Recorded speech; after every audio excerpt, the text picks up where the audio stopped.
नमस्कार, बहुत स्वागत है आप सभी का प्राइम न्यूज पर। मैं हूं राजीव रघुनंदन। कोरोना का कहर बढ़ता जा रहा है और कहर अभी जितना है उससे कहीं ज्यादा होगा आने वाले 1-2 महीनों में। जी हां, हमें यह इसलिए कहना पड़ रहा है क्योंकि आज देश के सबसे प्रतिष्ठित आयुर्विज्ञान संस्थान के डायरेक्टर डॉक्टर रणदीप गुलेरिया ने यह कहा है कि जून और जुलाई के महीने में कोरोना अपने चरम पर होगा, ये और तबाही मचा सकता है।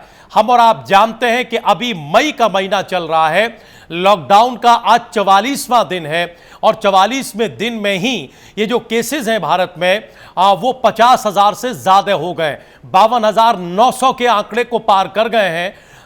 ऐसे में डॉक्टर रणदीप गुलेरिया का ये ऑब्जर्वेशन, उनका ये बयान निश्चित तौर पर एक चेतावनी की तरह है कि जून और जुलाई के महीने में कोरोना बड़ी तबाही मचा सकता है और जो नंबर ऑफ केसेस हैं देश में वो बहुत ज्यादा हो सकते हैं। आज हम इसके मद्देनजर बात करेंगे, लेकिन इससे पहले आज जो देश और दुनिया में हुआ उसके बारे में हम आपको बता दें।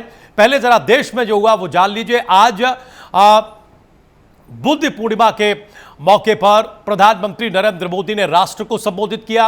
राष्ट्र को संबोधित करते हुए प्रधानमंत्री मोदी ने दुनिया को यह मैसेज दिया कि विश्व कल्याण की भावना को लेकर भारत काम कर रहा है और पूरी दुनिया में, दुनिया के अलग अलग देशों में भारत मदद पहुंचा रहा है। दरअसल भारत मानवता के लिए संकट की इस घड़ी में हर कदम पर आगे बढ़कर दुनिया की मदद करने के लिए आ रहा है। इधर उत्तर प्रदेश के मुख्यमंत्री योगी आदित्यनाथ ने आज बाकायदा बौद्ध भिक्षुओं के साथ प्रेस कॉन्फ्रेंस की, वीडियो कॉन्फ्रेंस की, और वीडियो कॉन्फ्रेंस करके उन्होंने यह भरोसा दिलाया कि उत्तर प्रदेश की सरकार और देश की सरकार कोरोना की इस महामारी से लड़ने में जो योगदान दे रही है उसमें किसी तरह की कोई कमी नहीं है।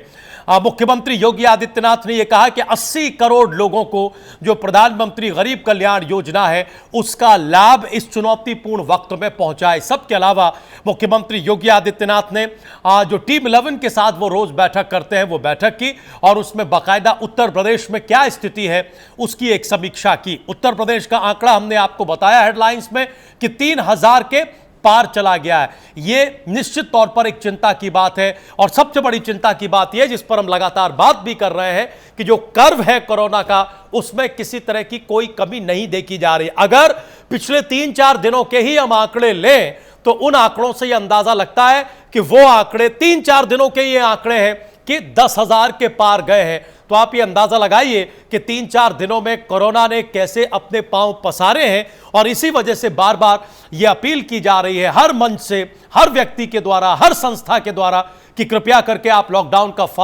पालन करिए, सरकार के दिशा निर्देश को फॉलो करिए और सोशल डिस्टेंसिंग, फिजिकल डिस्टेंसिंग आप जरूर बरतिए, क्योंकि अभी तक सिर्फ कोरोना की लड़ाई में यही एक बड़ी वैक्सीन है। इन सारे मुद्दों पर हम चर्चा करेंगे कि अगर एम्स के डायरेक्टर रणदीप गुलेरिया ये कहते हैं कि जून और जुलाई का महीना और ज्यादा चुनौतीपूर्ण हो सकता है, देश में जो मामले हैं कोरोना के वो और ज्यादा, बहुत ज्यादा हो सकते हैं, इसके लिहाज से हमारी तैयारी क्या है, उनके इस बयान को लिया किस तरह से जाए, मेडिकली सरकारें और सिस्टम उनके इस बयान को किस तरह से ले रहा है, इस पर हम बात करेंगे। लेकिन उससे पहले जल्दी से हम आंकड़ा बताएं। पूरी दुनिया में आप देखें तो कोरोना पॉजिटिव का आंकड़ा अब 37,55,000 के पार चला गया है।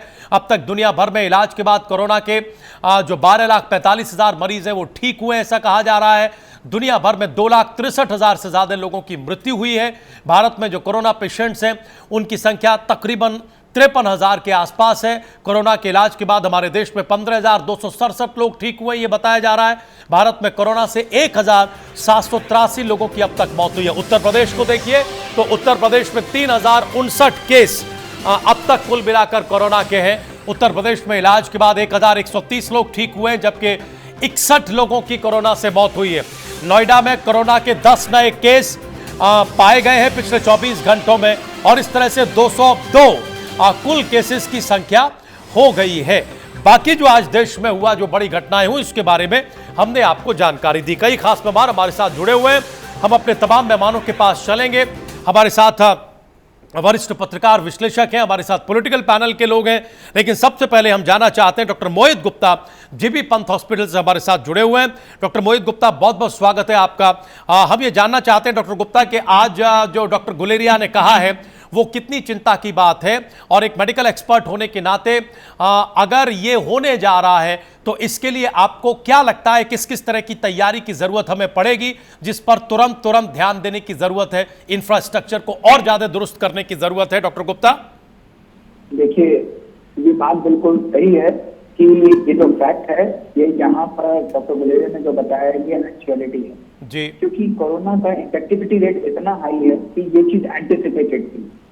इसका पॉजिटिव आउटलुक जो इस वक्त सबसे ज्यादा है कि आज आपने इतने मामले बताए, लेकिन हमने लॉकडाउन की वजह से इन मामलों को ऑलरेडी जो संख्या बहुत हाई हो सकती थी उसको हमने काफी हद तक कंट्रोल किया है। लेकिन जब हमें पता है कि ये बहुत तेजी से फैल रहा है तो इसके लिए बहुत आवश्यक है कि हम लोग इस समय एप्रोप्रिएट स्टेप लें, और उसके लिए एक तो हमें स्वयं को अपने लिए व्यवस्थित करना पड़ेगा। जो लॉकडाउन की प्रक्रिया है इसको हमें एक तरीके से स्टेज रखना पड़ेगा।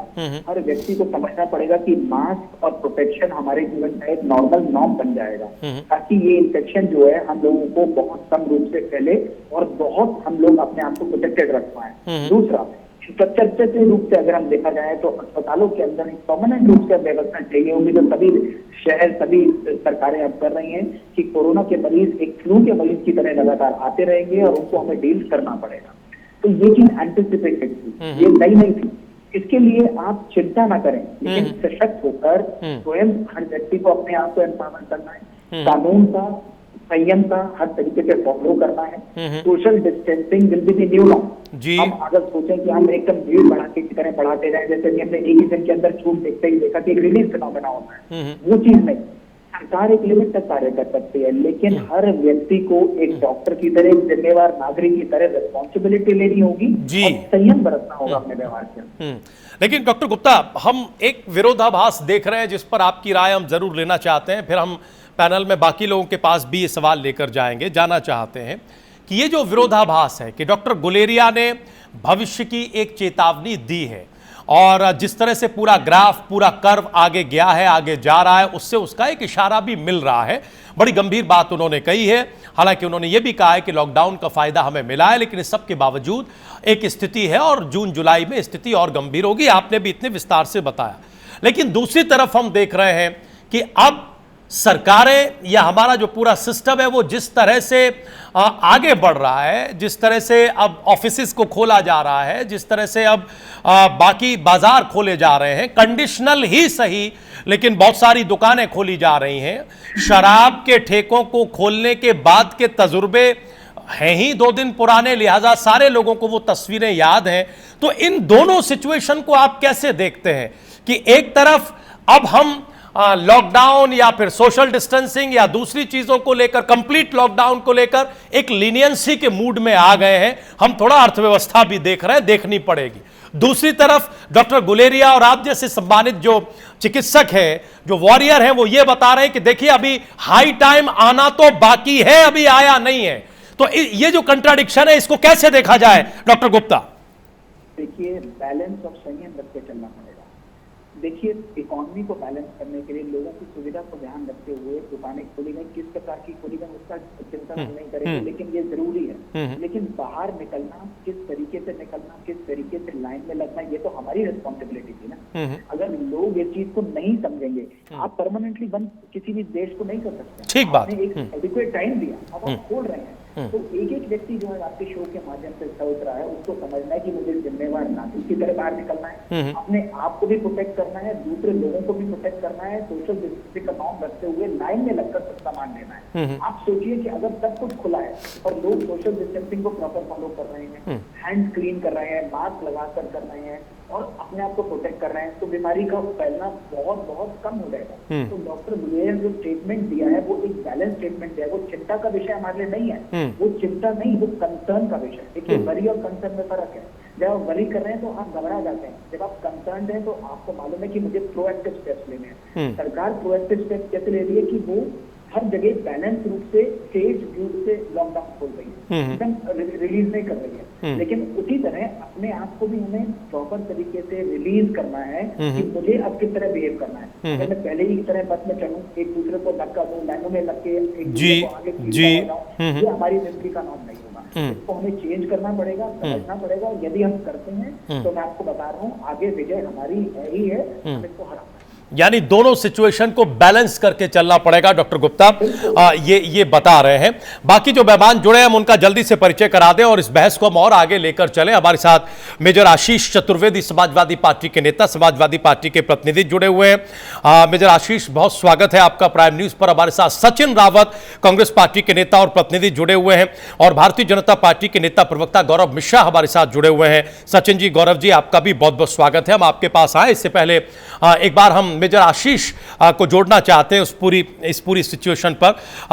आशीष चतुर्वेदी जी, आप इस पूरी स्थिति को कैसे देख रहे हैं? अभी डॉक्टर गुप्ता ये कह रहे थे कि दरअसल ये पैनिक की बात नहीं है, ये वो कंसर्न दिखा रहे हैं। लेकिन ये जो कंसर्न है, क्या इस कंसर्न के लिए हमारा सिस्टम अब तैयार है?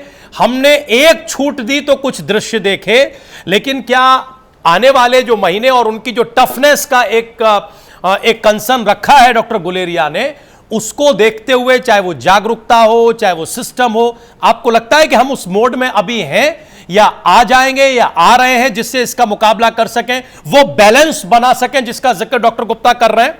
आशीष जी, देखिए अभी जो स्थिति है अगर आप देखें तो बहुत ज्यादा समझदारी से अगर आप सबको लेकर के चलें तो अभी भी लोगों में इसके प्रति जो है मैं समझता हूँ जितनी समझदारी से लोगों को पेश आना चाहिए उतनी समझदारी से लोग पेश नहीं आ रहे हैं। ऐसे अनेक वाक्य आप मीडिया और सोशल मीडिया पे आप देख सकते हैं जी। जहाँ तक अभी आंकड़ों को देखा जाए तो एक बात जो अभी बहुत गंभीर है वो ये है कि अभी हमारे देश की आबादी करीब 135 करोड़ के आसपास है और जो अभी तक जहाँ तक मेरी जानकारी है शायद 4 लाख के आसपास ही टेस्टिंग अंदर ही है, 4 लाख के ऊपर की अभी तक हम लोगों ने टेस्टिंग नहीं। तो जब इतने बड़े देश की हम बात करें और आपने अभी 1 करोड़ लोगों की भी टेस्टिंग नहीं करी है, तो अब आप जैसे जैसे टेस्टिंग बढ़ेगी वैसे वैसे अभी ये चीज सामने आएगी कि जो इसके आंकड़े हैं वो बढ़ते जाएंगे। तो ये नहीं है कि ये घर अभी जो लॉकडाउन रहा उससे थोड़ा फैलना कम हुआ है, ये खत्म तो नहीं हुआ है, खत्म ऐसे होगा भी नहीं। तो जरूरत तो एक तो सबसे पहली चीज है कि हम आइडेंटिफाई करें और उसके आइडेंटिफाई करने का तरीका यही है कि हमारे पास ज्यादा से ज्यादा टेस्टिंग किट अवेलेबल हो। जब तक हमारे पास टेस्टिंग किट्स अवेलेबल नहीं होंगी कि तो हम लोगों को टेस्ट नहीं कर पाएंगे, हम आइडेंटिफाई नहीं कर पाएंगे उन लोगों को जिन लोगों को ये प्रॉब्लम है, बीमारी है, और उनको हम क्वारंटाइन नहीं कर पाएंगे। दिक्कत अब ये आ रही है कि अब ये जो वायरस है उसका पैटर्न बदल रहा है। अब ऐसा भी हो रहा है कि अगर आपको ये वायरस है तो आपको कोई सिम्टम नहीं आ रहे, जैसे आपको कोई हेडेक, स्टमक एक, बिल्कुल ठीक कह रहे हैं, बीमारी ऐसा कुछ नहीं आ रहा है। बिल्कुल ठीक कह रहे हैं। ऐसी स्थिति में ये पता चल पाना कि आपको ये बीमारी है, आमतौर पे जब तक हम हिंदुस्तानियों की वो होता है कि जब तक हमारे कोई तकलीफ या दर्द ऐसा ना बढ़ जाए तब तक हम डॉक्टर की तरफ जाते नहीं है। घर में सोचते हैं कि हाँ जुकाम है या पेट दर्द है या सर दर्द है, हम बैठ जाते हैं। तो कहीं ना कहीं जैसे ये चीज अब जब टेस्टिंग हम ज्यादा करेंगे तो आंकड़े बढ़ते जाएंगे निश्चित तौर पर।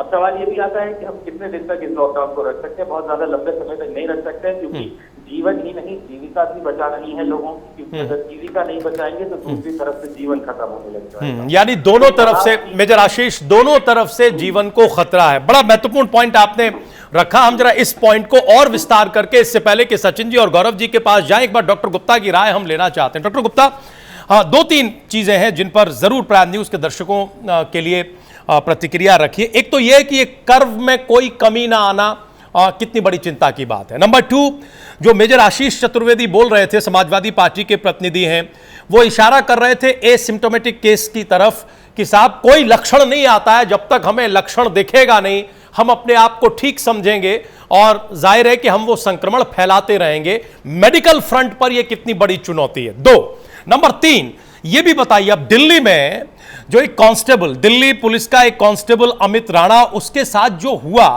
वो ये कि 2 दिन पहले वो पॉजिटिव पाया गया और दूसरे या तीसरे दिन उसकी दुखद मृत्यु हो गई।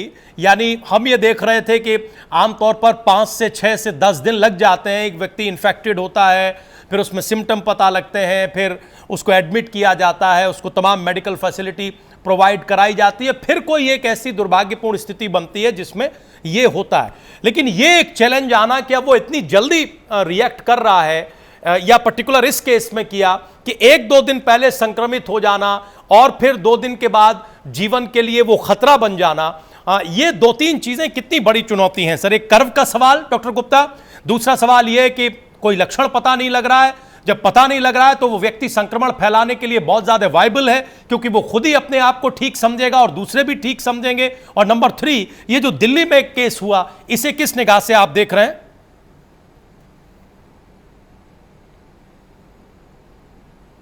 बोलिए डॉक्टर गुप्ता, मेरा प्रश्न आप तक पहुंचा सर, आपने सुना?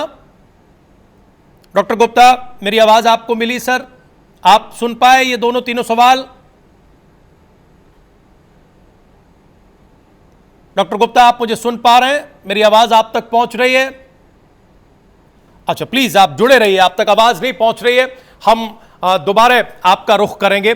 मेजर आशीष ने जो कंसर्न रखा, हम उनके कंसर्न में कुछ और चीजें जोड़कर सवाल आपके सामने रखना चाह रहे हैं। जैसे ही कनेक्शन जुड़ेगा हम आपके सामने वो सवाल रखेंगे, क्योंकि इनके उत्तर आने बहुत जरूरी है। हम सचिन जी और गौरव जी के पास जाना चाहते हैं। सचिन जी, आपके पास आए, इससे पहले हम जरा गौरव जी को जोड़ना चाहते हैं। गौरव जी, सवाल यह है कि जो कंसर्न आज एम्स के डायरेक्टर डॉक्टर गुलेरिया ने रखा है, उस कंसर्न के लिए, यानी आने वाली चुनौती के लिए, पिछले 40-44 दिनों में हमने अपने सिस्टम को कितना दुरुस्त किया है? अगर अभी हाई टाइम आया नहीं है कोरोना के लिहाज से, आना बाकी है जो डॉक्टर गुलेरिया ने कहा गौरव जी, तो फिर हमारी तैयारी जितनी हाई होनी चाहिए, क्या हम वो कर पाए? खासतौर से उन 2-3 नजरियों से जो जिक्र मैंने अभी डॉक्टर गुप्ता से अपने सवालों में किया, जो आवाज उन तक नहीं पहुंची। प्लीज बोलिए, तैयारी के हिस्से पर बोलिए गौरव जी।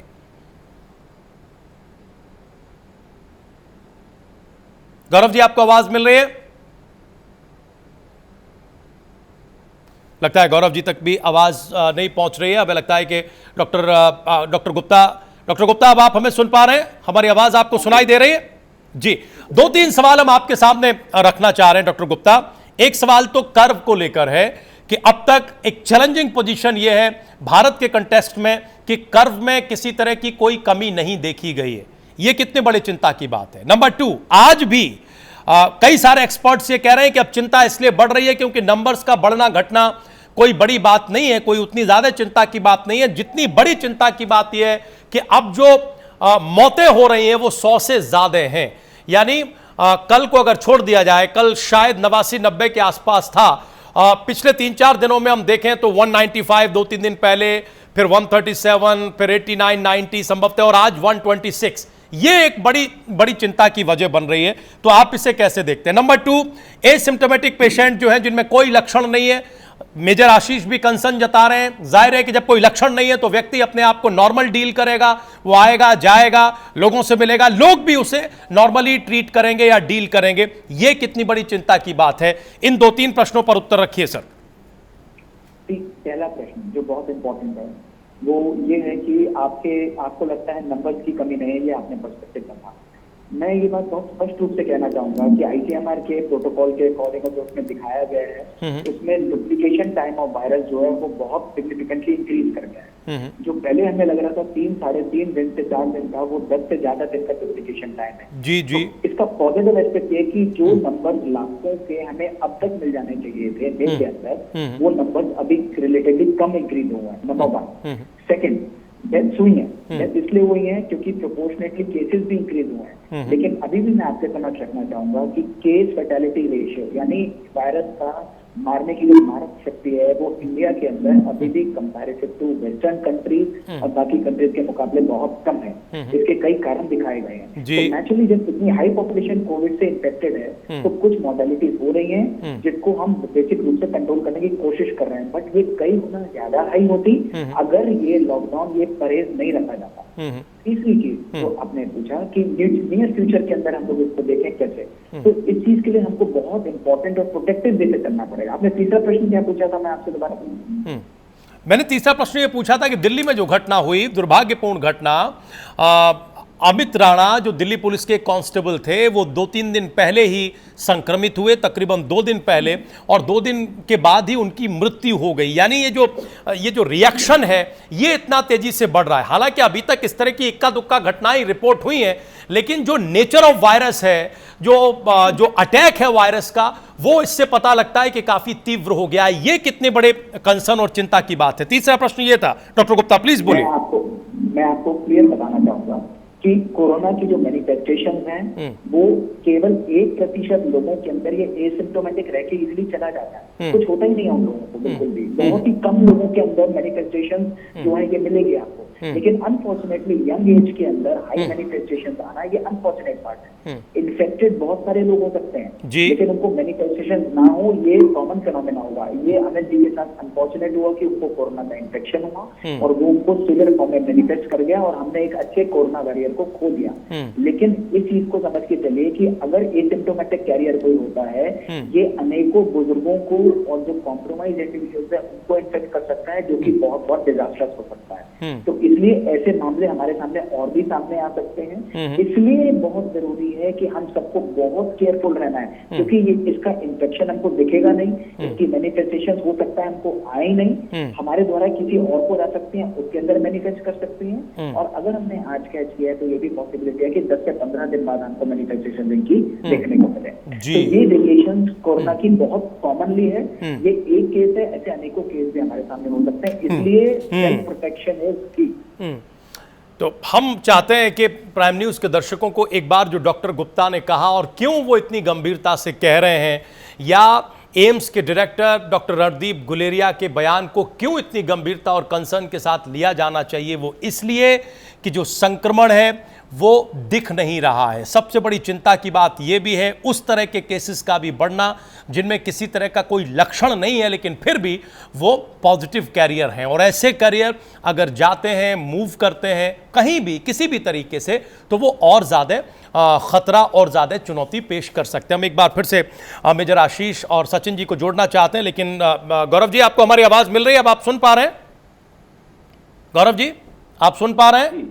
जी, हम जरा तैयारी जी गौरव जी, हम जरा तैयारी के हिसाब से एक प्रश्न आपसे करना चाहते हैं।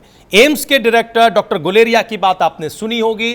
हमने तकरीबन 15 मिनट यहां डॉक्टर गुप्ता से बात की। उन्होंने कहा कि देखिए ये चिंता की बात कम है, कंसर्न की बात ज्यादा है। बिल्कुल सही बात है। हमारा अगला कंसर्न ये है कि इस बड़ी चुनौती के लिए जब नंबर्स बढ़ेंगे, जैसे अभी जो हम देख रहे हैं, बिल्कुल सही बात है कि हम देख रहे हैं कि दुनिया के मुकाबले हम कम हैं, हर तरीके से कम हैं। उसमें लॉकडाउन ने एक बड़ी भूमिका निभाई है, इसमें कोई दो राय नहीं है, लेकिन खतरा अभी बाकी है। इस बचे हुए और बढ़े हुए खतरे को डील करने के लिए तैयारी के स्तर पर हम कहां खड़े हैं गौरव जी, इस पर थोड़ा रोशनी डालिए तो हमारे दर्शकों को अच्छा लगेगा। उन्हें पता लगेगा कि चाहे वो केंद्र की सरकार हो या उत्तर प्रदेश की सरकार हो, वो किस किस स्तर पर प्रयास कर रही है और आगे चुनौती को डील करने के लिए क्या क्या कर रही है। प्लीज बोलिए। राजीव जी, मुझे लगता है डॉक्टर गुलेरिया का जो चिंता है वो जायज है। उसका कारण एक ये है कि पिछले 1 मई से लेकर 6 मई के बीच में संक्रमण की संख्या यदि दिल्ली में देखा जाए तो कुल संक्रमण का 1/3 हिस्सा सिर्फ इतने ही दिनों में आता है। तो ये बात तो सही है कि दिल्ली में संख्या बढ़ी है। और तैयारी की जहां तक बात है तो सिर्फ स्वास्थ्य व्यवस्थाओं से संबंधित तैयारी तक ही कोरोना की लड़ाई सीमित नहीं है। ठीक बात। क्योंकि हमारे सामने अब कई ऐसी चुनौतियां हैं देश के सामने, लॉकडाउन के कारण और लॉकडाउन के फायदे की वजह से भी कई ऐसी चुनौतियां हैं जिसके रिफॉर्म की आवश्यकता हमारे सामने है, और सरकार उस दिशा में काम भी कर रही है। जहां जो लोग फंसे हुए हैं उनको सही जगह पे पहुंचाना, उनके लिए अन्न की व्यवस्था करना, और सभी जिलों में कोरोना महामारी से संबंधित जो परेशानियां भविष्य में आ सकती हैं उसकी व्यवस्था को तैयार करना। हम उत्तर प्रदेश की दृष्टि से यदि हम कहें तो हम ये कह सकते हैं कि उत्तर प्रदेश सरकार ने सभी जिलों में हर प्रकार की व्यवस्था को, चाहे वो मेडिकल की व्यवस्था से संबंधित हो, लोग जो बाहर से आ रहे हैं उनको रखने से, क्वारंटाइन से संबंधित हो, या फिर कम्युनिटी सर्विलांस से संबंधित हो, हर फ्रंट पर जागरूक करने का प्रयास किया है हमारी सरकार ने। और बहुत अच्छा काम भी उत्तर प्रदेश में हो रहा है। आप देखिए उत्तर प्रदेश में लगभग 33% अन्य प्रदेशों से ज्यादा रिकवरी रेट है। और ये बात सही है कि जैसे जैसे लॉकडाउन खुलेगा या थोड़ी भी छूट मिलेगी तो इसके स्प्रेड होने की संभावना बढ़ेगी, लेकिन इससे घबराने की कतई आवश्यकता नहीं है, क्योंकि जापान हमारे सामने एक बहुत बड़ा उदाहरण लेकर के आया है। 26 अप्रैल के आसपास वहां पे इस पेंडेमिक के सर्वाधिक तीव्रता होने की संभावना थी, लेकिन जागरूकता के कारण और आत्म अनुशासन के कारण वहां के लोगों ने इस महामारी को कंट्रोल कर लिया है पूरी तरह से। और जैसा डॉक्टर साहब बता रहे हैं कि भारत के लोग यदि नियमों का पालन करें, सोशल डिस्टेंसिंग का पालन करें और जो तरीके बताए गए हैं जीने का उसका पालन करें, तो मुझे लगता है कि इस पे पूरी तरह से इस पर काबू किया जा सकता है। और क्योंकि अब जो मौसम आ रहा है उस मौसम में अन्य संक्रामक बीमारियां भी फैलती है, इस कारण ये चिंता वाजिब है। लेकिन सरकार हर फ्रंट पे, हर मुद्दे पर बिल्कुल मुस्तैद खड़ी है और उसकी व्यवस्था करने पर लगी हुई है। आज टेस्टिंग की भी स्थिति देखिए, भारत जैसे देश में 12 लाख से अधिक टेस्ट कर लेना, अकेले उत्तर प्रदेश में 4,500 टेस्ट कर लेना, पूल टेस्टिंग करना, ये बता रहा है कि भारत सरकार और उत्तर प्रदेश सरकार बहुत तेज गति से हर फ्रंट पे लड़ रही है। और इकोनॉमिकल फ्रंट पर भी यदि देखा जाए तो सरकार उसके रिफॉर्मेशन पर भी बहुत जोर शोर से काम कर रही है। अभी देखिए जो म्यूचुअल फंड्स में है उसमें उसको बेल आउट पैकेज आरबीआई ने घोषणा किया। उन विषयों पर गौरव जी, उन विषयों पर अलग से हम बात करेंगे, वो तो एक कंसर्न का विषय है ही, उस पर बात करेंगे। अगले हिस्से में जरूर अपनी बात रखिएगा। हम एक एक बार जोड़ रहे हैं। योगेश सोनी जी, सम्मानित विश्लेषक, हमारे साथ जुड़ गए। सोनी जी, स्वागत है। प्राइम न्यूज पर हम आ रहे हैं आपके पास। एक बार जरा सचिन जी की टिप्पणी ले लें और फिर एक बार मेजर आशीष को भी हम दोबारा जोड़ना चाहते हैं। सचिन जी, कैसे देख रहे हैं आप? एक सवाल जो उठा, बीच बीच में उठता है, कुछ उत्तर उसका आता है, कुछ नहीं आता। जैसे मेजर आशीष ने शुरू में ही कह दिया कि साहब ये जो भारत जैसे देश में जो 135 करोड़ की आबादी है, वहाँ अब तक हम 44वां दिन है, आज 40 दिन लॉकडाउन 2 के हो गए, लॉकडाउन 3 का आज चौथा दिन है ना। 1 करोड़ टेस्ट भी हम नहीं कर पाए, 12 लाख टेस्ट कर पाए हैं, जो खुद अभी गौरव जी बता रहे हैं। सचिन जी, हम देखते हैं कि लगातार हर 2 दिन पर या 3 दिन पर कांग्रेस पार्टी की तरफ से टेस्ट को लेकर कुछ बयान आते हैं बड़े नेताओं की तरफ से। अब ये जो डॉक्टर गुलेरिया ने एक तरह से चेतावनी दी है सचिन रावत जी, उस चेतावनी की रोशनी में आपको ये टेस्ट कितने महत्वपूर्ण लगते हैं? और क्या आपको लगता है कि हमने 40-44 दिन में इतनी तैयारी कर ली है, आगे और कर लेंगे, जिससे कि जो भविष्य की चुनौती है उससे निपटने में हम कामयाब होंगे हर कीमत पर? लगता है ऐसा सचिन जी? देखिए राजीव जी, जहां तक गुलेरिया साहब ने तो आज अपने कथन में उन्होंने स्पष्ट कर दिया है कि आने वाले समय में ये महामारी बढ़ेगी, जो स्पष्ट तौर पे अभी से उन्होंने कह दिया है। तो सरकार को अभी से ही कुछ ठोस प्रबंध करने का, अभी से उनको कुछ ना कुछ करने की जरूरत है, क्योंकि फिर बाद में सरकार किसी और के मत से ना सर वो मोड़ दे कि आने वाले समय में हम ये कर नहीं पाए या जो अभी करते आए हैं। जिस प्रकार टेस्टिंग की जहां तक आपने बात कही, कांग्रेस पार्टी लगातार टेस्टिंग की बात कर रही थी। क्या अभी तक टेस्टिंग इतनी संभव नहीं हो सकती है क्या? 40 से 45 दिन हो गए हैं। आपने भी बताया कि टेस्टिंग 135 करोड़ की आबादी में 12 लाख टेस्टिंग हुई है, तो क्या सरकार को यही कदम पहले नहीं उठाना चाहिए था? अगर ये टेस्टिंग पहले होती तो मेरा मानना है कि ये जो महामारी इतनी बड़ी है, इससे कहीं ना कहीं लगाम लगता। लॉकडाउन से जरूर कहीं ना कहीं कुछ हद तक इसको काबू पाया गया है, लेकिन लॉकडाउन एक पुख्ता वो नहीं है।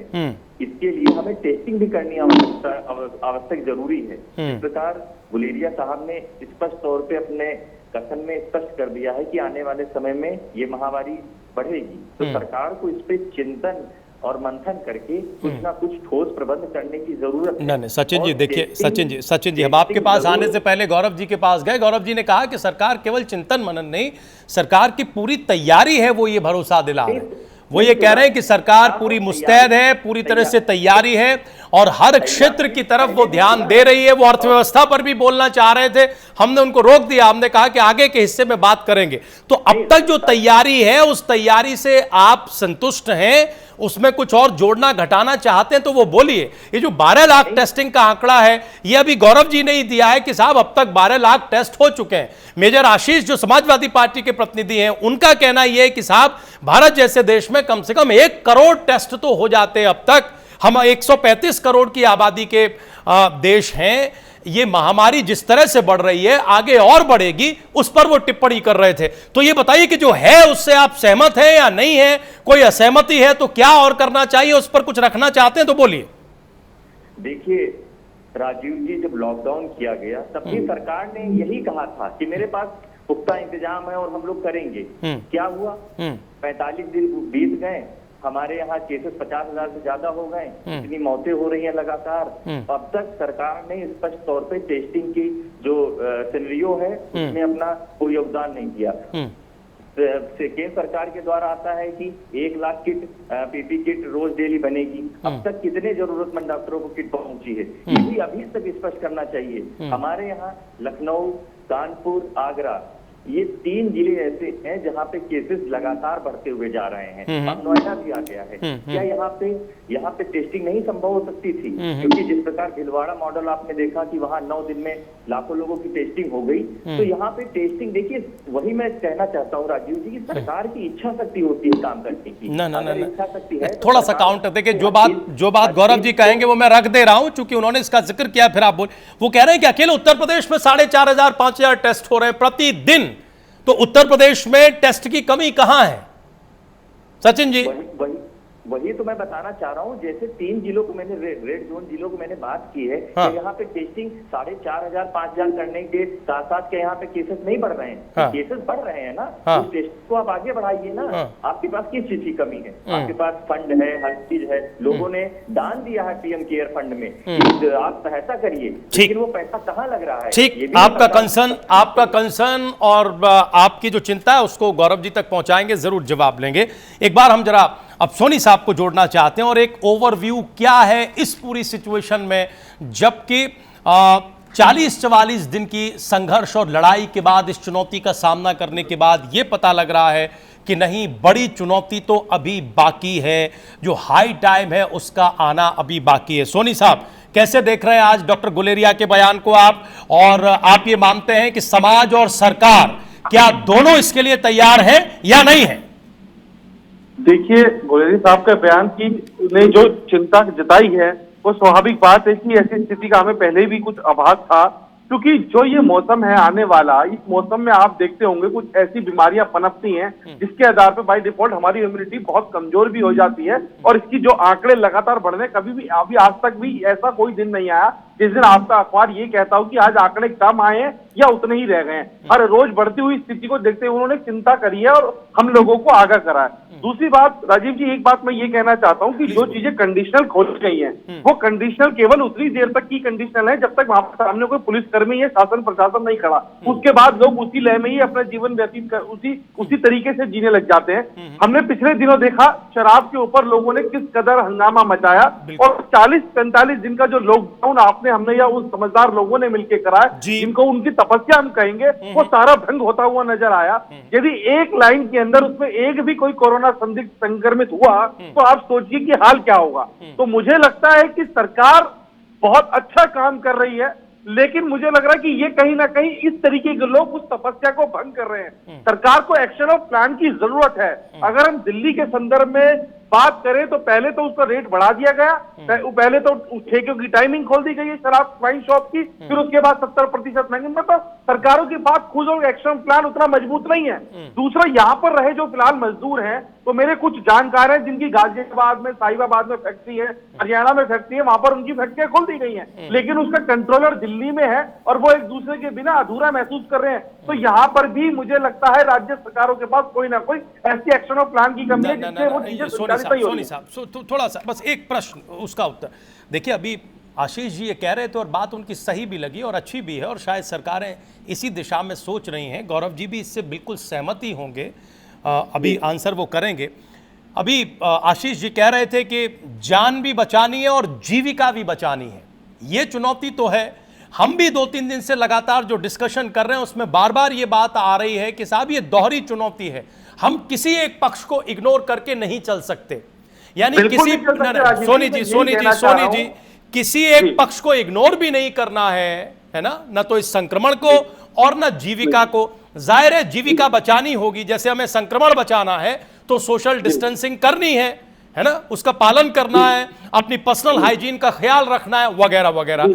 इसी तरह अगर जीविका बचानी है, इकॉनमी बचानी है, तो हमें फैक्ट्रीज, दुकानें या जिन बातों का आप जिक्र कर रहे हैं वो भी खोलनी पड़ेंगी। हम समझना ये चाह रहे हैं, और ना हम समझना ये चाह रहे हैं, आपने जो कहा कि जब तक पुलिस है तब तक तो वो चीजें फॉलो हो रही हैं, जैसे ही वो इधर उधर, तो भाई अगर समाज तैयार ही नहीं होगा तो कैसे फिर हम इन दोनों चीजों का मुकाबला कर पाएंगे? और समाज को तैयार करने के लिए सरकार के पास रेमेडी क्या है, ये बताइए ना सर। अगर ऐसे ही चलेगा कि जितनी देर तक पुलिस या उसका डर दिखाई दिया उतनी देर तक बात बनी और बाकी फिर मनमानी चलेगी, तो हम इस संक्रमण से कैसे निकल पाएंगे? सोनी साहब। गाजी जी, मैं आपको यही बताना चाह रहा हूं कि हमें खुद इच्छा शक्ति अपने अंदर ऐसी लानी पड़ेगी कि हम उसका पालन करें। आप ये देखिए, हम यहाँ पुलिस कर्मियों को भी कह रहे हैं, उनके पास भी एक सीमित बल है, और हम यदि खुद को नहीं सुधारेंगे तो इसकी भविष्य की हमारी तस्वीर क्या होगी, तो हम भली बात ही देख रहे हैं। सबसे पहली बात यह है कि हम जरा सी लायबिलिटी हमें छूट मिलती है, हम उसका कैसा दुरुपयोग करते हैं वो हमने देखा। और जहां हम इतने दिनों तक थे, उसने शराब के ठेकों पे लगों की लाइन ने वो हमें बिल्कुल वो चीजों को तार कर दिया और ये बता दिया कि हम लोग सुधरने वाले नहीं है, क्योंकि हम केवल डर के आगे ही चलते हैं। हम अपनी इच्छा शक्ति से, हर आदमी को एक अपनी पड़ी रहती है। इतना सख्त इतनी चीजें होने के बाद, इतना सख्त कानून होने के बाद, ऐसी दुर्दशा होने के बाद, तब हमारे अंदर ये बात है, तो हम कैसे सुधरेंगे? क्या सरकार के पास ऐसा एक्शन ऑफ प्लान जनता के लिए, देश की जनता के लिए, कि वो इस कानून का पालन करे? क्या हर चीज डर के मारे ही होनी चाहिए? कुछ अपनी स्वेच्छा भी तो होनी चाहिए राजीव जी। मैं वही बताना चाह रहा हूं कि हम लोग जो है कंडीशनल के लिए चीजें खोलिए, हमारा ही फायदा है। जीविका भी चलानी है, बिल्कुल सही बात है। बिना जीविका के इंसान वैसे ही मर जाएगा भूखा, उसमें कोरोना से तो बाद में मरेगा, पहले भूखा मर जाएगा। लेकिन ये जनता को भी समझना पड़ेगा, व्यापारियों को, जनता को, लोगों को, कि उन्हें कानून के साथ चलना पड़ेगा। अगर सामने कोई चेकिंग करने वाली टीम है या पुलिस प्रशासन है, तब तक तो हम ठीक हैं, उसके बाद सारी चीजें धूमिल हो जाती है। ये बात मैंने खुद देखी है, इसीलिए मैं आपको बता रहा हूँ। चलिए ठीक है, हम इस पर आगे बात करेंगे। हमारे साथ अजय शर्मा जी जुड़ गए हैं, सम्मानित विश्लेषक हैं, उनके पास हम जाएं। अजय जी, बहुत स्वागत है प्राइम न्यूज़ पर। एक बार हम जरा जो सचिन जी ने कहा और जो सोनी साहब ने कहा और जो जागरूकता का सवाल है, क्योंकि बगैर किसी भी समाज की जागरूकता या ख़ासतौर से कोरोना संक्रमण को लेकर समाज का जब तक सहयोग नहीं होगा, अनुशासन का, डूज एंड डोंट्स का, तब तक कोई सरकार, कोई सिस्टम कामयाब नहीं हो सकता। गौरव जी, इस सवाल को आप कैसे देख रहे हैं? देखिए, सरकारें जो कर सकती और करना चाहिए, इसमें कोई दो राय नहीं है। आप पीपीई किट्स बढ़ाइए, आप टेस्टिंग बढ़ाइए, जो और सुविधा हो सकती है वो दी जाए। उत्तर प्रदेश में बड़े प्रयास हो रहे हैं, मजदूरों को लाया गया है, उनको क्वारंटाइन किया गया है, छात्र बुलाए जा रहे हैं। आज मुख्यमंत्री ने बौद्ध भिक्षुओं से बातचीत की है। बुद्ध पूर्णिमा के मौके पर हम देख रहे हैं कि एक दूसरा चरण अब शुरू करने की तैयारी हो रही है, जिन लोगों की घर वापसी होनी है, वगैरह वगैरह। लेकिन इस सब के बीच गौरव जी, जो सबसे बड़ा सवाल है समाज की जागरूकता का, क्या उसे एड्रेस किया जा रहा है? क्योंकि ये सही है कि अगर 2, 4, 10 गलती करते हैं तो इस संक्रमण के मामले में जो भुगतान है वो सभी को करना पड़ेगा, है ना? प्रधानमंत्री ने अपने संबोधन में शुरुआत में समझाया था कि एक व्यक्ति सैकड़ों लोगों तक ये संक्रमण पहुंचा सकता है। अब जो केसेस हैं, जो हमने डॉक्टर गुप्ता से भी बात की, जो संवाद आप सुन रहे होंगे गौरव जी, कि एसिम्प्टोमेटिक केसेस हैं, यानी स्वस्थ व्यक्ति भी संक्रमित है, इसकी पूरी आशंका रहती है या आगे रहेगी जब तक उसका कोई निदान, कोई तोड़ सामने नहीं आ जाता। ऐसे में डिसिप्लिन, अनुशासन, जागरूकता, हाइजीन, इन सारे सवालों को कैसे टैकल करेंगे गौरव जी? अनुशासन के फ्रंट पर जहां तक लॉ एंड ऑर्डर और कानून के पालन की जहां तक बात है राजीव जी, सरकारें अपने स्तर पर पूरा प्रयास कर रही हैं कि उसका पालन हो, परंतु एक नागरिक के रूप में जो हमारी नैतिक जिम्मेदारी है, जो आत्म अनुशासन की जिम्मेदारी हमारी खुद की है, अगर उसकी अवहेलना हम करते हैं तो निश्चित रूप से जो इसका पालन कर रहा है वो भी इससे प्रभावित हो जाएगा। इसको रोका नहीं जा सकता। समस्या इस बात की है कि कम्युनिटी सर्वेलेंस कितना इफेक्टिव है, कितना मजबूत है, वो भी इसमें बड़ा मददगार साबित हो रहा है। दूसरा, मीडिया के माध्यम से जिस तरह से आप लोग जागरूकता फैला रहे हैं, वो भी एक बड़ा प्रमाण है, इसमें भी रोकने में बहुत बड़ी मदद की है। फिर भी हमारा देश जिस तरह से अलग अलग खेमों में बटा हुआ, आज अगर देखा जाए राजीव जी, तो सिर्फ दिल्ली, गुजरात और महाराष्ट्र लगभग 1/3 केस इन्हीं प्रदेशों से आते हैं। ऐसा नहीं कि पूरे देश में हालात एक जैसे हैं, पूरे देश में हालात अलग अलग है और अलग अलग एरिया के हिसाब से उसके मॉनिटरिंग और उसकी कार्य योजना को बनाने की आवश्यकता है। मुझे लगता है कि आम जनता यदि इसके नियमों का पालन करती है तो इस पर प्रतिबंध पूरी तरह से इसको काबू में किया जा सकता है।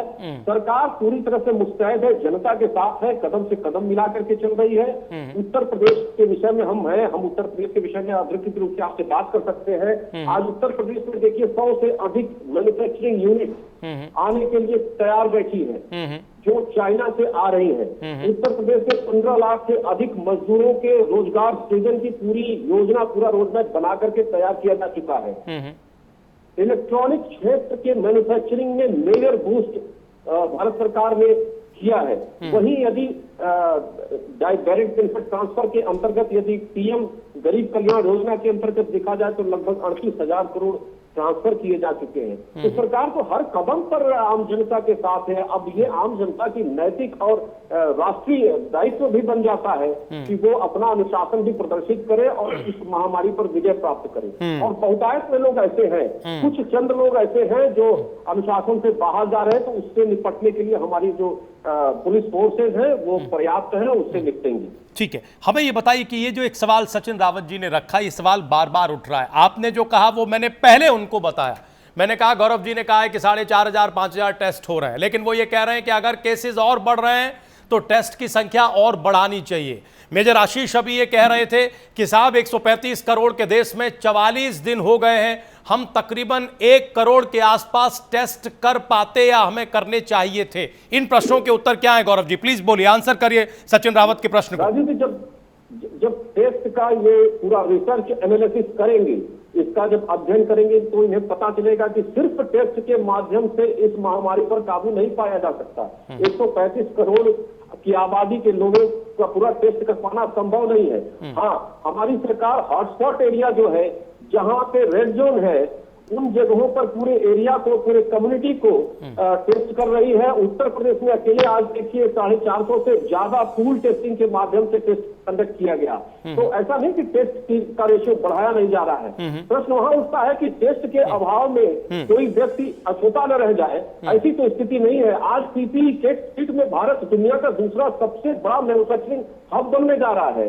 2.5 लाख पीपीई किट अकेले भारत में बनने के लिए तैयार है और बन रहे हैं। तो ऐसा नहीं है, भारत में हर प्रकार की स्थिति है और चुनौतियों के अनुसार, आवश्यकता के अनुसार भारत अपने आप को तैयार भी कर रहा है और सरकारें भी तैयार कर रही हैं। ठीक, हम सब थोड़ा आगे बढ़, बिल्कुल से गौरव जी, एक ही मंत्र है किसी भी चुनौती से निपटने का, वो चाहे इस तरह की महामारी हो या फिर किसी का निजी जीवन हो। अगर चुनौती है तो उसे तैयारी से ही खत्म किया जा सकता है, उसे निपटाया जा सकता है, उस पर विजय हासिल की जा सकती है। हम जरा अजय शर्मा जी को जोड़ लें। गौरव जी, सोनी साहब और सचिन रावत जी, फिर आप लोगों का हम रुख करेंगे। हम जरा उनके नजरिए को समझ लें। अजय शर्मा जी, आप इस चुनौती को आप किस तरह से देख रहे हैं और क्या हमारी जो डे टू डे की फाइट है इस चैलेंज से, अजय शर्मा जी, आपको लगता है कि वो काफी है या फिर इसे और दुरुस्त करने की और बढ़ाने की आवश्यकता है?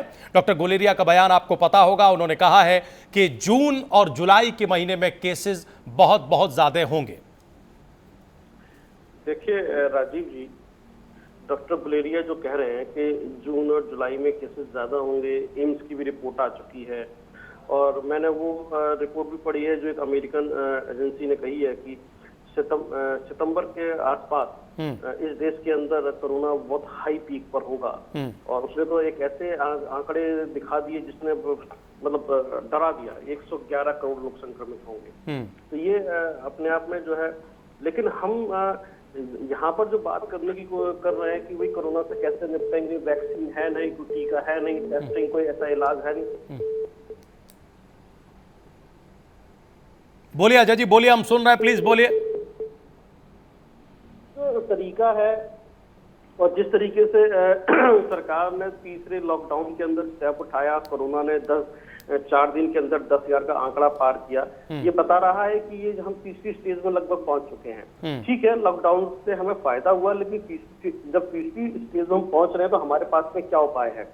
तीसरी स्टेज में पहुंचकर हमने जो स्टेप उठाया कि हमें अर्थव्यवस्था संभालनी है, दारू के ठेके हमने खोले या दूसरी कंपनी को हमने परमिशन दी और उसके बाद लोगों की नैतिकता पर या उनके दायित्व के ऊपर प्रश्न चिन्ह लगा दिया हमने कि भाई ये जो है खुद ही जो है मौत के मुंह में जाना चाहते हैं या संक्रमित हो जाना चाहते हैं। मैं समझता हूँ कि ये एक सही बात नहीं है। हमें अगर यही सब कुछ करना था, दारू के ठेके नहीं खोलते, कंपनियां खोल देते, ऑफिस खोलते, जो हमने किया।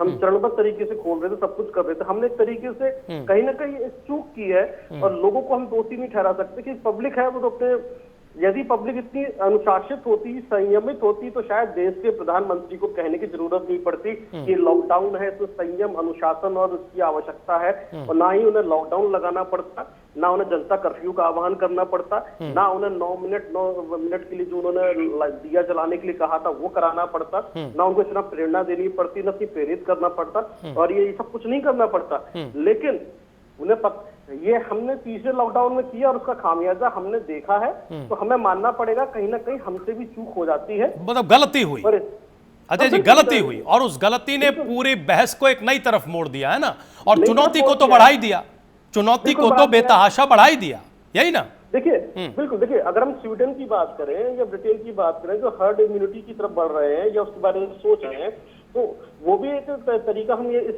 स्टेज में लाकर शुरू कर सकते थे कि ठीक है, कहीं ना कहीं जो है वो कारगर हुआ। स्वीडन के बारे में भी चर्चा चल रही थी, ठीक है, वहां पर का जो डेथ रेट है वो 12 पॉइंट समथिंग के आसपास है और हमारे यहाँ 3 पॉइंट समथिंग का डेथ रेट है। हम उसमें कुछ कर सकते थे, हमारे यहाँ कुछ चुनौती थी, लेकिन हमारे पास पॉजिटिव ये था कि हमारे यहाँ युवाओं की संख्या ज्यादा है, जो बुजुर्गों की कम है, तो हम उसको जीत सकते थे और हम कर सकते थे। हम चाहते हैं अजय जी, हम चाहते हैं कि बात कहीं गुम ना हो जाए, इसलिए तुरंत हम इसका उत्तर लें गौरव जी से। गौरव जी, क्या अर्थव्यवस्था पर ध्यान देने के चक्कर में कोई चूक हो गई, क्या बचना चाहिए था कुछ दिन और, कोई रेमेडी, कोई तरीका इजाद करना चाहिए था, तब हम सिलेक्टिवली वो करते जो हमने लॉकडाउन 3 के पहले दिन किया और दृश्य पूरे भारत से ही तकरीबन सामने आए? क्या उत्तर, क्या दक्षिण, क्या पूर्व, क्या पश्चिम? गौरव जी, कोई चूक हुई क्या? सहमत हैं इस बात से? नहीं राजीव जी, अर्थव्यवस्था के फ्रंट पर लॉकडाउन के दौरान भी सरकार कदम उठा रही थी, लगातार उठा रही है, ऐसा नहीं है। और ये तो व्यक्ति की निजी जिम्मेदारी है और जो लोग लेने जा रहे हैं, ये पर्टिकुलर जो शराब की दुकानों को खोलने वाला, गौरव जी, पर्टिकुलर जो शराब की दुकानों को, नहीं गौरव जी, पर्टिकुलर अजय जी का जो फोकस है वो पर्टिकुलरली शराब की दुकानों को जिस तरीके से खोला गया उस पर है। वो ये कह रहे हैं कि इस पर चूक हुई, हम बाकी लोगों को दोषी या जिम्मेदार ठहरा रहे हैं, लेकिन अगर सरकार इसके लिए कोई रणनीति बनाती है, चूक न करती, तो ये स्थिति नहीं बनती। 2.5 लाख लोग शराब पी के मर जाते हैं प्रतिवर्ष, शराब पीकर मर जाते हैं प्रतिवर्ष, तो कभी उन्होंने आवाज उठाया इसके पीछे? इसलिए आपने कभी इसके पीछे उन्होंने आवाज उठाया? कभी नहीं उठाया होगा, अगर आंकड़ों को देखा जाए तो। और आज जो सरकारों की स्थिति है, जो अर्थव्यवस्था की स्थिति है, राजस्व जीर्ण हो गया है। अकेले उत्तर प्रदेश की अगर बात करें तो जहां 14,000 करोड़ आना था वहां 1100 कुछ करोड़ आया है। कमाल की बात कर रहे हैं जो लोग काम कर रहे हैं। अजय जी बोलिएगा, जैसे ही वो खत्म करेंगे हम आपको मौका देंगे, फिर सोनी जी और रावत जी को जोड़ेंगे। हाँ, सरकारें जो पैसे खर्च कर रही है, यदि वो पैसे नहीं रहेंगे तो क्या आप समझते हैं कि ये लड़ाई मजबूती से लड़ी जा सकती है? तो कहीं ना कहीं उस फ्रंट पर भी सरकार को कंप्रोमाइज करना पड़ता है, लेकिन इसमें लॉकडाउन का, सोशल डिस्टेंसिंग का पालन पूरी तरह से करना, मास्क लगाना, जो नियम बताए गए हैं उसके अनुसार अगर व्यक्ति जाता है तो कोई उसमें हानि नहीं है, कोई हर्जा नहीं है उसमें। यानी कोई चूक नहीं हुई, आप ये कह रहे हैं कि कोई चूक नहीं हुई, हमें ये करना था, कोई चूक नहीं हुई, हमें ये करना था। अजय जी बोलिए, आपने चूक वाली बात उठाई, मैंने पूछा, वो कह रहे कोई चूक नहीं हुई। वो एक आंकड़ा और दे रहे हैं कि प्रतिवर्ष 2.5 लाख लोग संभवतः मर जाते। बोलिए। हैरानी की बात है कि यदि ये इस तरह से सोचते हैं कि प्रतिवर्ष शराब पीने से 2.5 लाख लोग मर जाते हैं और अर्थव्यवस्था को सुधारना बहुत जरूरी था, उसको नियंत्रित करना बहुत जरूरी था, तो क्या शराब के ठेकों के ऊपर या शराब के व्यवसाय के आधार पर देश की अर्थव्यवस्था बदलेगी या सुधरेगी या नियंत्रित होगी? और यदि आप इस तरह का बात कहते हैं कि यानी आप मानते हैं कि शराब से लोग मर ही जाते हैं, तो जहां पर हम ये कह रहे हैं और इस देश के प्रधान सेवक अपील कर रहे हैं कि जान है तो जहान है, और आप उस जान को इतनी सस्ती बता रहे हैं कि शराब पीने से तो लोग मर ही जाते हैं, इसमें क्या बुराई है? नहीं, आपने तो कभी आवाज नहीं उठाया इस पे। नहीं, शायद आपको ये फैक्ट भी नहीं पता होगा। ये जो है, ये जो विरोधाभास है इनके बयान के अंदर, वो गलत है। हम जान बचाने की लड़ाई लड़ रहे हैं, हमारे कोरोना वॉरियर 24 घंटे काम कर रहे हैं, सो नहीं रहे हैं। हम देश के प्रधानमंत्री अपील पे अपील कर रहे हैं, लोगों को जागरूक कर रहे हैं, और यहाँ पर अगर ऐसी चूक हो जाती है तो ये गलत है। ये तो उनकी पूरी मेहनत पे पानी फेर दिया, और आप इस तरह का बयान दें कि साहब 2.5 लाख लोग मर जाते हैं। देखिए, दोनों तरफ से बातें आ गई। अब ये जो हुआ वैसा आगे कुछ और न हो जाए, इसके कंसर्न से एक सवाल हम सोनी जी और रावत जी के पास रखना चाहते हैं, जाना चाहते हैं।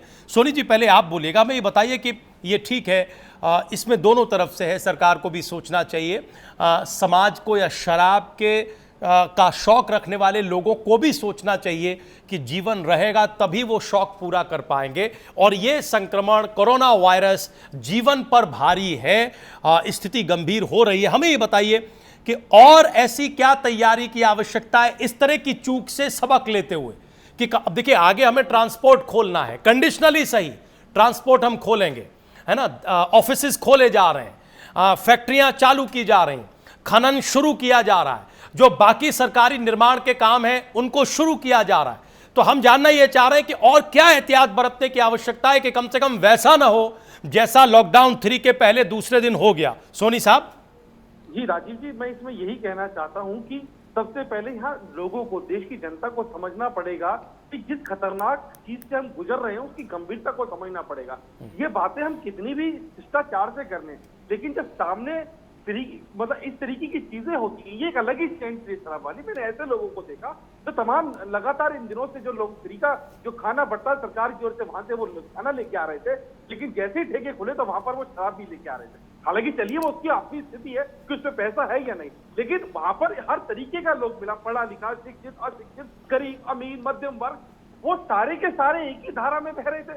अब अगर मैंने पिछले भी चंक में कहा, बात अधूरी रह गई, जैसे पुलिस प्रशासन की हॉस्पिटल्स में ड्यूटी है, सड़कों पे ड्यूटी है, भाई अलग से किसी और सेना का इंतजाम तो किया जाए। यदि आपको ठेका खुलवाने हैं, एक ठेका खुलते ही जो सुबह 9 बजे शराब के ठेके खुलते हैं, मैं खुद देखता हूँ लोग 5 बजे वहां पर 250-300 लोग सुबह ही जमा हो जाते हैं। हालात इतने हैं कि इन लोगों की मानसिक स्थिति, जो इस तरीके का वर्ग होता है शराब पीने वाला, उसकी मानसिक स्थिति बिल्कुल खत्म हो चुकी है, खराब हो चुकी है, और इसके लिए सरकार को एक बड़े एक्शन प्लान की जरूरत है कि इस वजह से वो लोग बेचारे ना मारे जाएं जो घर में रह के तपस्या कर रहे हैं, जो बाकी लोग लॉकडाउन का पालन कर रहे हैं। सचिन जी, तो इसके लिए तो गंभीरता चाहिए हम लोग। सचिन जी, कोई सबक है उस घटना के बाद पूरे समाज के लिए या फिर सरकार के लिए? क्योंकि कुछ लोगों की गलती पूरे राष्ट्र, पूरे समाज पर भारी पड़ सकती है, पड़ जाएगी। हमने 40 दिन तक तपस्या की, लेकिन 41वें दिन सारा गुड़ गोबर हो गया, या एक ऐसी स्थिति बन गई। आगे के लिए क्या सबक है? देखिए राजीव जी, जहां मैंने देखा और सभी लोगों ने देखा कि जिस प्रकार शराब की बिक्री हुई है, उस प्रकार सोशल डिस्टेंसिंग की पूरी धज्जियां उड़ा करके ऐसी लाइनें लगी हैं। सरकार ने कहा कि राजस्व बढ़ाने के लिए ये हमने खोला। लोग यहाँ 40 से 45 दिन पूरे देश में लोग रुके हुए हैं घर पे कि हम लोग कोरोना जैसी महामारी से लड़ रहे हैं, एक साथ में हैं। इस प्रकार ये जल्दबाजी में ऐसे कदम उठाए गए हैं, ये बड़ा दुर्भाग्यपूर्ण लगता है सरकार की तरफ से। ऐसे अभी आने वाले समय में मेट्रो खोली जाएंगी, आने वाले समय में पब्लिक ट्रांसपोर्ट खोले जाएंगे, कई कंपनियां खोली जाएंगी, ऐसे ही भगदड़ होगी। तो उसके लिए सरकार को अभी से गंभीरता से विचार करके सब कुछ सोशल डिस्टेंसिंग के तहत करना चाहिए, क्योंकि आने वाले समय में ये महामारी बढ़ेगी। तो इसको सरकार को अभी से सब गंभीरता से सोचना चाहिए। आने वाले समय यानी आने वाले वक्त के लिए सरकार को गंभीरता से सोचना चाहिए। सरकार को ही नहीं, समाज को भी पूरी गंभीरता से सोचना चाहिए, क्योंकि जिस तरह की परिस्थिति का इशारा मिल रहा है उससे डील हम तभी कर पाएंगे जब सरकार और समाज दोनों तैयार होंगे और दोनों उन चीजों का पालन करेंगे जो जरूरी है। कहीं से भी चूक हुई तो वो सब पर भारी पड़ेगी। बहुत शुक्रिया, बहुत धन्यवाद आप सभी का आज की डिबेट में आने के लिए, प्राइम एजेंडा का हिस्सा बनने के लिए। आज के लिए बस इतना ही। आप लोग कहीं जाइएगा नहीं, प्राइम न्यूज पर खबरें जारी हैं।